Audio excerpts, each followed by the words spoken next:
and welcome to the next of our videos of developmental information for parents. Today, Leanne and I will be continuing with our auditory and visual processing and looking specifically at visual and auditory memory.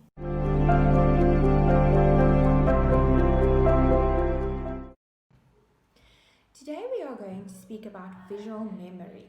So after we have processed visual information, it needs to be encoded and stored so that it can be retrieved later for use. So visual memory is the ability to recall visual information in terms of the form, the position, and the sequence of what we looked at, so that later we can use it and recall it in terms of short-term memory and long-term memory. Visual memory is also sometimes referred to as our mind's eye, so being able to form this mental image of something that we have seen before. Visual memory is used every day in our daily lives. For instance, if someone says elephant, we have to conjure up that mental image of what an elephant looks like so that we can understand what they're talking about. We also need to remember where we put our car keys, where we maybe put our favorite toys, or the shoes that we love, and being able to see in our mind's eye, yes, I put it next to the bed, and quickly go there and go and fetch it. Visual memory is important to remember facial features of people so that when we meet them, if we see them again, we can remember them and we can remember where we saw them and who they are. But also it's important if we want to take directions to a place. So if I drive there once, the next time, because of my visual memory, I can actually go there again. I can remember the road. Even I can give directions to someone else maybe and explain to them how to drive to get to that place. So visual memory, you can see we use every day in lots of different scenarios. But visual memory is also very important for academic learning. In the class, teachers use lots of visual aids when teaching, so visual memory is really an important part of the learning process. We use it to be able to learn and recall shapes, numbers, letters, even words, and the sequence of letters in a word. But academic learning obviously happens a lot later in life. But before we get there, there's certain visual memory prerequisite skills that need to develop in preschool so that we can have our kids develop good visual memory, which will then help with academic learning. So first thing, we have to remember that there's different developmental milestones for memory as well. So a child of 2 years should only remember one object on sight or on vision. A child of 3 years should start remembering 2 to 3 objects that you visually present to them. At 4 years, they can remember 4 objects, and at 5 years, they can remember 5 objects. So whenever we're doing visual memory tasks with our kids, we should just be aware of what is the expectations so that we don't push them too far, but also to make sure that we challenge them and so that we can really start developing their visual memory. So the first prerequisite skill is just being able to observe and recall items that we see around us. So a very nice game that you can do is you can just get some real life objects, so 3D again, where we start and then later on we will move on to 2-dimensional. So you can, for instance, have a fork and a pair of scissors and a little ball. You can put it in front of your child and then give them 10 or 20 seconds to look at it, and then you will cover it with a cloth, and then you will say, can you remember what is under the cloth? And then you want your child to then be able to remember it was a fork and a pair of scissors and a ball. Yay, you got it. Well done. So obviously, again, according to their age, you will add more or less items. So those are 3-dimensional. Then we can go on to 2-dimensional, where you might have pictures, and then you can put down your pictures and you can say fish, flowers, orange, and then let your child look at it. You You can turn around the pictures or cover it again, and then you want your child to recall what they've seen. You can also do this with shapes. So as they get a little bit older, you might have a circle, a triangle, a square, and then they can start remembering the shapes as well. The next skill is being able to remember the position of objects. So you might have a box, and then you put your ball inside the box and your fork in front of the box and your scissors behind the box. Let your child look at the position of these objects, cover it, and then let them tell you where you put the ball. Where did I put the ball? And then they must remember it was inside the box. Where's the scissors? Oh, that was behind the box. So remembering the position. Also, these traditional memory games where you have to find the matching pairs, they work on remembering the item, but also remembering the position of the item. So if you put it out in different rows, then your child has to remember the apple is in this corner, and I remember I saw another apple maybe in the other corner at the bottom. So remembering the item plus the position. And these games are so easily available at most toy shops, even quite cheap at like a China shop or a crazy store. And again, on the school's library, there is quite a lot of memory games that you can order and that you can use. Also, the school's activities have lots of visual memory happening, recalling items or recalling pictures as well. The third prerequisite skill is being able to reproduce a pattern from memory and from a picture that was visually represented. So, for instance, you can use matches, and then you as parent can draw a picture for your child. Then you would want them to look at this picture again, let's say 10 to 20 seconds, depending on how well they're concentrating and how much time they need. So they'll look at the picture, and then you'll give them a box of matches, and then you'll ask them to actually build the picture. So here I have to remember how many I need. I also have to remember the position of the 3 matches. You can make it more difficult by adding more sticks, more difficult positions. Obviously, for the little ones, you might only use 2 or 3 sticks. For the older kids, you might use 5 or 6 sticks or lines in your picture, so that they have to do it with 5 or 6 sticks. As they get more proficient with memory, also with their fine motor skills, so that would be the older kids around 5 years, you can show them the picture, and then you can take it away and ask them to draw a picture that looks the same. So that's where we can start combining visual memory and some fine motor skills as well. And then the last one is remembering sequenced patterns. So now we don't just remember the position of the pattern, but we remember it in a sequence. Sequencing is really important when it comes to academic learning later on. I need to be able to remember the letters and the correct sequence in the letters. So let's say if I have the word cat, I can't just remember it's a C and a T and an A, because then I'm not going to get the word cat. I have to remember the sequence. First the C, then the A, then the T, so that I can get the word cat. So this is something that we can start practicing in preschool as well. So for instance, if you have a pattern like this, you can color in a few circles. Your child then remembers yellow, red, green, blue.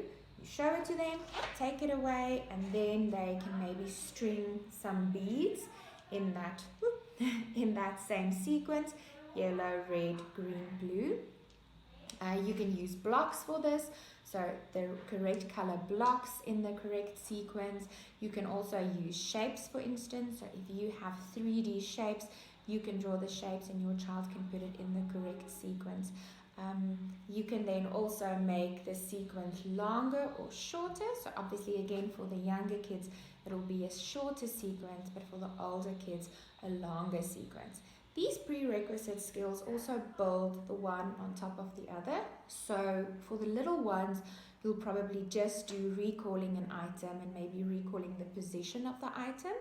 Then as they get older, we're going to start adding the patterns, so these patterns, and then at around 4 or 5, we can do the sequences quite nicely. So you will see that there's lots of visual memory that we can do in preschool, and all of this is in preparation for getting your kids ready for academic learning when it comes to grade R and grade 1 and even later on. I hope you have lots of fun doing visual memory tasks.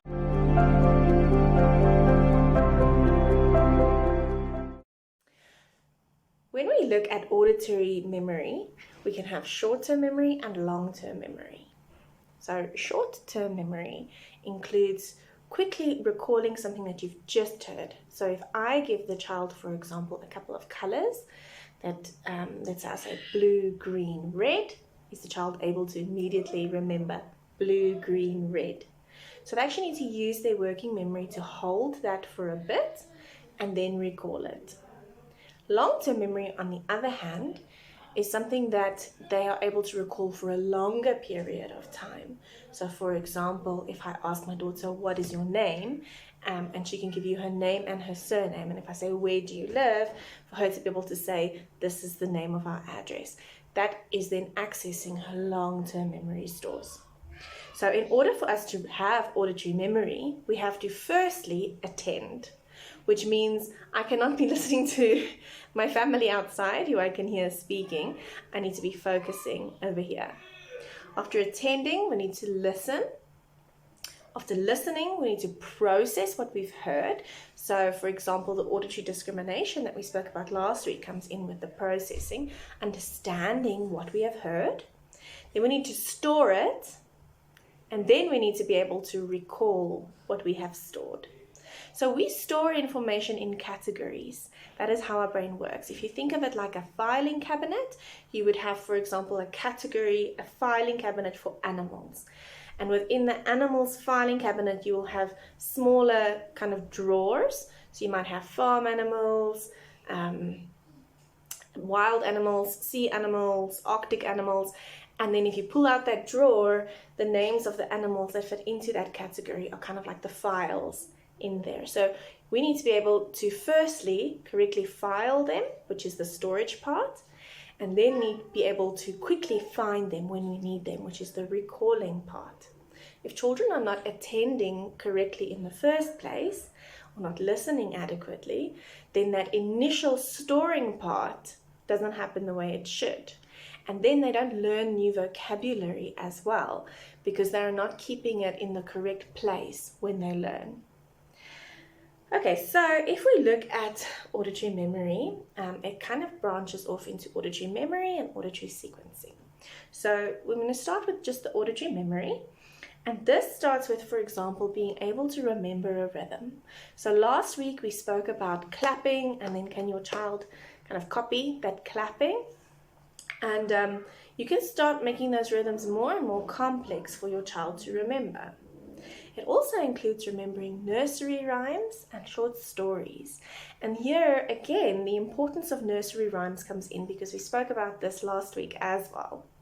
So with a short story, for example, your fairy tales work very nicely.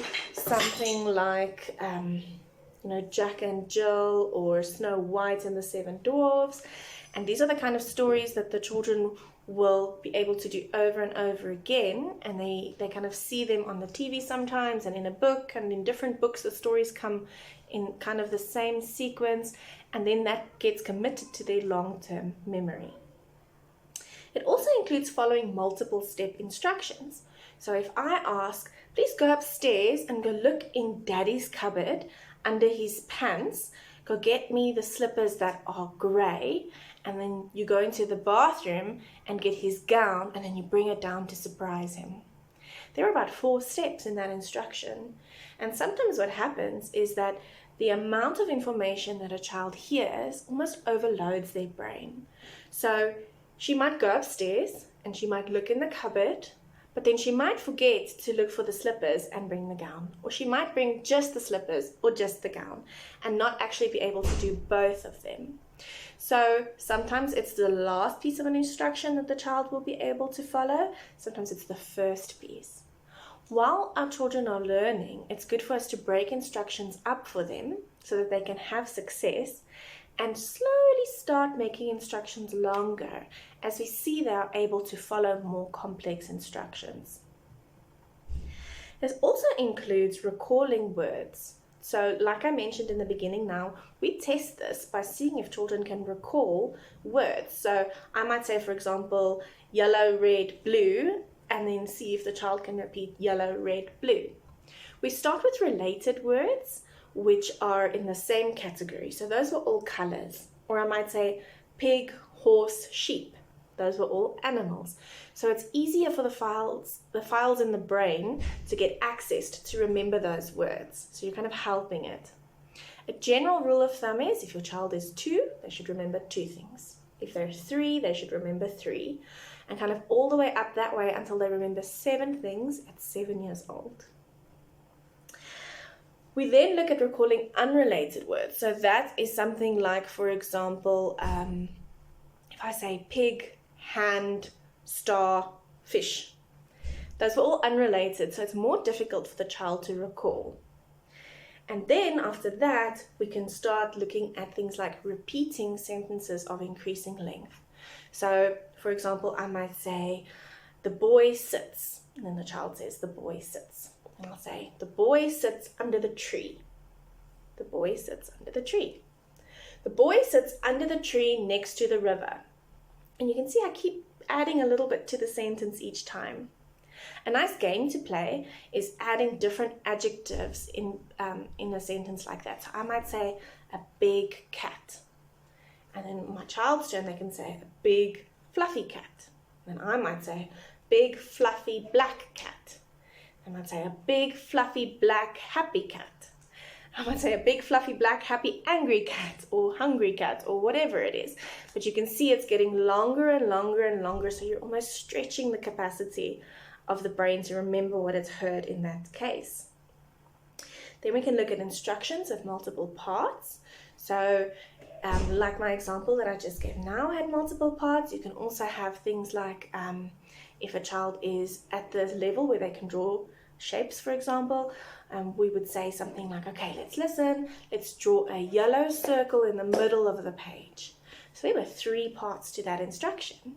It's a yellow circle in the middle. A child with auditory memory difficulty would not be able to follow that instruction easily. They might get confused, they might draw a blue circle, or they might not put it in the middle. If that is the case, it's best to actually shorten the instruction until your child is able to put bigger ones together. So then I might say, for example, okay, let's get the yellow crayon. And then you get the yellow crayon. So, okay, now show me where's the middle of the page. Show. So, okay, let's draw a yellow circle there. So that is how I've broken up the instruction. And then with time, keep trying to see if you can stretch it to say, for example, a yellow circle. Show me where's the middle. Okay, do the yellow circle there. Now there's 2 and 1. Okay. Last one here is recalling stories. So book times and story times are really, really an important part of every day. And if you can repeat the stories, it might be boring for you as the adult, but it's probably not boring for your child. You're actually helping them commit those stories to their long-term memory. And then you can ask things like, can you remember why did Jack and Jill go up the hill? Or can you remember what did Hansel do when the witch put him in the cage? Or whatever your story is that you've been telling for a couple of days. If we look at sequencing, on the other hand, that includes specifically recalling words or sounds in words in a specific sequence. So sometimes what happens here is that children might say, for example, instead of animal, they might say something like aminal. Or instead of helicopter, they might say hippolopter. So it's actually difficult for them to sequence the sounds within a word, and that also has to do with the auditory memory, but also how to sequence those different things. So we start on a bigger scale, and we start with sequencing a story. So we have little cards that kind of look like this, and if you go online, there's actually a lot of free ones that you can download and print. So they kind of look like this, and it's a story sequence where something happens, and then we teach the children how to say what happens first and next, and then after, and at the end.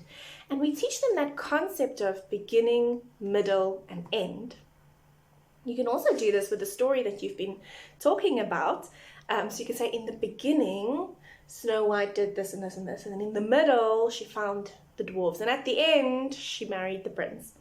So actually helping your children with that vocabulary of before and after, beginning and end, will actually later help them with their literacy as well. We can also look at sequencing words in a sentence correctly. So a fun game to play for that is if I say, for example, my Monet name is. So I've just taken one of the words and put it in the wrong place in the sentence, and then asking a child to fix it for me. My name is Monet. It's a good idea to start with only about 3 words or 4 words in a sentence, because obviously the longer it is, the more tricky it is, and we want to always be just in that level where the child can have a little bit of success and a bit of a challenge, but not feel like they cannot do something. Then we look at sequencing the sounds in a word correctly. So then we can look at cat. The first sound is a k, the middle sound is a, the last sound is a t. And that is what they're going to need in grade R. For their phonological awareness, which we spoke about last week, to be able to know what is the beginning sound of a word, what is the end sound of a word. So you can see it all kind of links in. So what can you do at home to try and help with auditory memories? I'm going to talk about 4 games that I think would be nice to play. The first is I went to the market. I went to the market can actually be used in many different ways, but the general idea is that everyone adds on a word, and you try and see how much of the information you can retain. So let's say mommy might say, I went to the market and bought some eggs. And then your child might say, I went to the market, bought some eggs and honey. And then it's mom's turn. I bought eggs and honey and milk. And then it's the child's turn. I bought eggs and honey and milk and cheese. And then you can see how far you guys can get, and you can play it in the car, you can play it in the bath, you can play it just while you're sitting and chilling. But you can actually see how far you can get and how many of those your child can remember. Another one that's very nice is threading, like this. So I know threading is usually very good for fine motor skills, but as speech therapists, we use it a lot as well, because I can give a sequence to the child and ask them to thread it, and then they can have a turn and tell me what to thread. So I might say, for example, so my daughter made this for me, which is why I'm wearing it today, yellow, red, red, green. And then they have to look for yellow, red, red, green. For an older child, looking at around a 5-year-old child, you might be able to say, for example, yellow circle, red circle, green triangle, and now you're actually combining 2 together. It's not just the color that they're looking at, but also the shape. This kind of idea of giving the colors and asking them to recall it in a certain way translates to many different things. So for example, if you've got Astros for your child as a treat, you can do some color sorting and then say, okay, listen to which ones you're allowed to eat. Blue, green, red, yellow. And then they can take a blue, a green, a red, and a yellow. That's usually very motivating for them. But it doesn't just have to be with Astros. It can be with their Legos. It can be with anything that has a specific color, usually because it's a good idea to do it with the colors where you know that they might know the names of the colors. If they know the names of the animals, you can say, let's build a farm. Can you get mommy a pig, a cow, a sheep, and a horse? And then those are the 4 that they take. The third exercise is Simon Says, so they have to attend, they have to listen, and you can make it more complex. So Simon says, put your hands on your head. Simon says, jump up and down and spin in a circle. So there are 2 instructions in the Simon Says. And our last one is a pretend play with daily activities. So if you're playing with dolls or anything, kind of a pretend play kind of a thing, let your child talk you through what to do. So let's say I've got a tea party. I'll say, what must I do first? Oh, I put the tea bag in the cup. Okay, what must I do next? Put the hot water in the cup. What must I do after? Put the spoon in the cup. And then stir it. And then add milk. And then take out the tea bag. So you're using the words before, after, next, then, next, the the end, for example, and they are helping you to sequence it correctly. I hope that you have lots of fun doing these activities to help work on your child's auditory memory and remember the importance of books, and our nursery rhymes. Until next week, bye!